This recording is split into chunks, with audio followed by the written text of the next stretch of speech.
Penguin Random House Audio presents Make Me, a Jack Reacher novel by Lee Child, read for you by Dick Hill.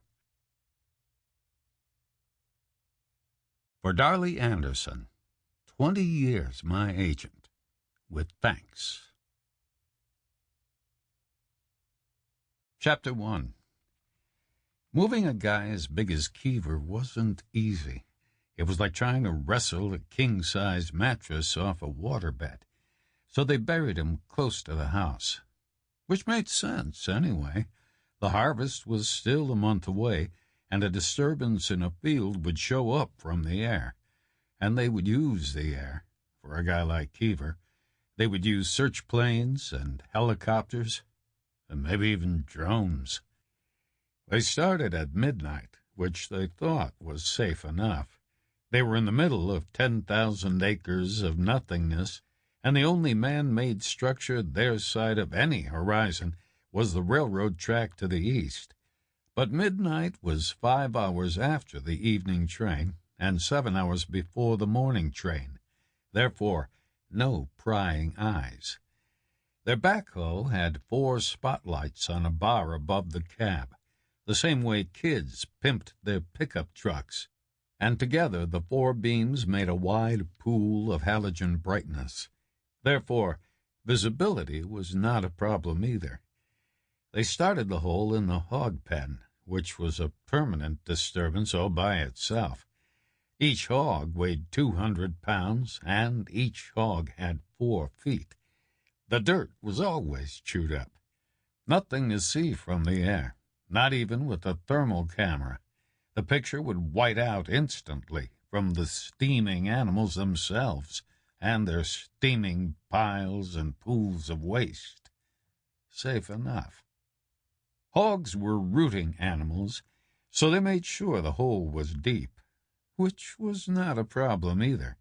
Their backhoe's arm was long, and it bit rhythmically in fluent, articulated 7-foot scoops, the hydraulic rams glinting in the electric light, the engine straining and roaring and pausing, the cab falling and rising as each bucket load was dumped aside. When the hole was done, they backed the machine up and turned it around, and used the front bucket to push Keever into his grave, scraping him, rolling him, covering his body with dirt until finally it fell over the lip and thumped down into the electric shadows. Only one thing went wrong, and it happened right then. The evening train came through 5 hours late. The next morning they heard on the AM station that a broken locomotive had caused a jam 100 miles south, but they didn't know that at the time. All they heard was the mournful whistle at the distant crossing, and then all they could do was turn and stare at the long lit cars rumbling past in the middle distance, one after the other, like a vision in a dream, seemingly forever. But eventually the train was gone, and the rails sang for a minute more, and then the tail light was swallowed by the midnight darkness, and they turned back to their task. 20 miles north, the train slowed, and then eased to a hissing stop, and the doors sucked open, and Jack Reacher stepped down to a concrete ramp in front of a grain elevator as big as an apartment house. To his left were 4 more elevators, all of them bigger than the first, and to his right was an enormous metal shed the size of an airplane hangar. There were vapor lights on poles, set at regular intervals, and they cut cones of yellow in the darkness. There was mist in the nighttime air, like a note on a calendar. The end of summer was coming. Fall was on its way. Reacher stood still, and behind him the train moved away without him, straining, grinding, settling to a slow rat-a-tat rhythm, and then accelerating, its building slipstream pulling at his clothes. He was the only passenger who had gotten out, which was not surprising. The place was no kind of a commuter hub. It was all agricultural. What token passenger facilities it had were wedged between the last elevator and the huge shed, and were limited to a compact building which seemed to have both a ticket window and benches for waiting. It was built in a traditional railroad style, and it looked like a child's toy, temporarily set down between two shiny oil drums. But on a signboard running its whole length was written the reason Reacher was there: Mother's Rest, which he had seen on a map, and which he thought was a great name for a railroad stop. He figured the line must cross an ancient wagon train trail right there, where something had happened long ago. Maybe a young pregnant woman went into labor. The jostling could not have helped. Maybe the wagon train stopped for a couple of weeks, or a month. Maybe someone remembered the place years later. A descendant, perhaps, a family legend. Maybe there was a one-room museum. Or perhaps there was a sadder interpretation. Maybe they had buried a woman there, too old to make it, in which case there would be a commemorative stone. Either way, Reacher figured he might as well find out. He had no place to go, and all the time in the world to get there, so detours cost him nothing, which is why he got out of the train. To a sense of disappointment, initially. His expectations had been way off base.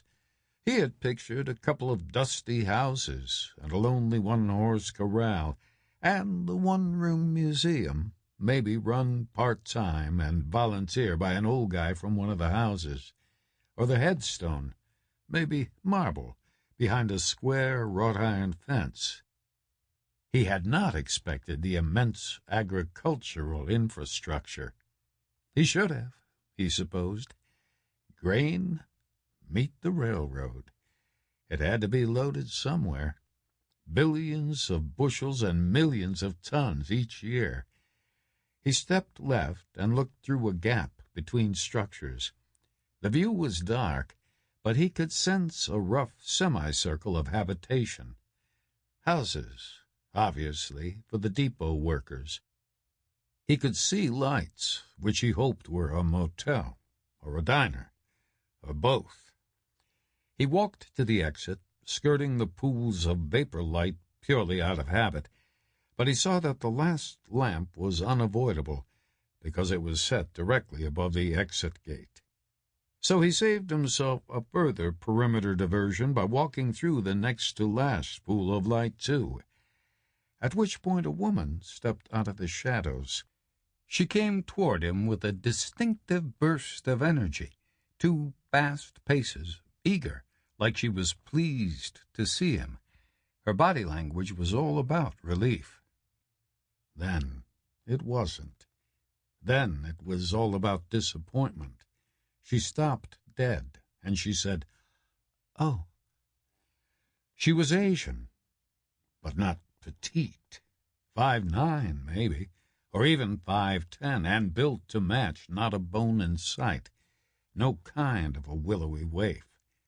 She was about 40, Reacher guessed, with black hair worn long, jeans and a T-shirt under a short cotton coat. She had lace-up shoes on her feet. He said, "Good evening, ma'am." She was looking past his shoulder. He said, "I'm the only passenger." She looked him in the eye. He said, "No one else got out of the train, so I guess your friend isn't coming." "My friend?" she said. A neutral kind of accent. Regular American, the kind he heard everywhere. He said, "Why else would a person be here, except to meet the train? No point in coming otherwise. I guess normally there would be nothing to see at midnight." She didn't answer. He said, Don't tell me you've been waiting here since 7. Sample complete. Ready to continue?